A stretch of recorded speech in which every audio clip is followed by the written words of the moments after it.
Ya, terjadi diduga korslet listrik di kawasan Stadion Lampinang, Banda Aceh.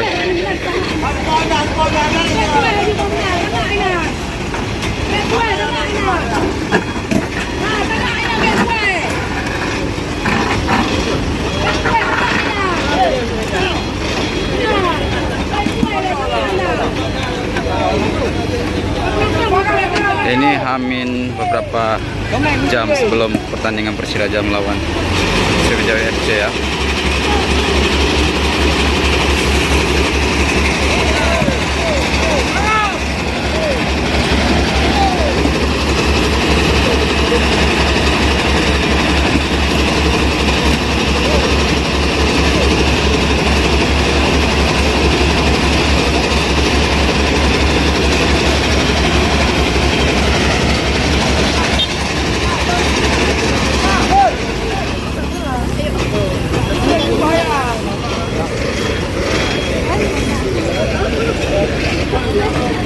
Rồi, các bạn đang giờ được chúng ta sương được.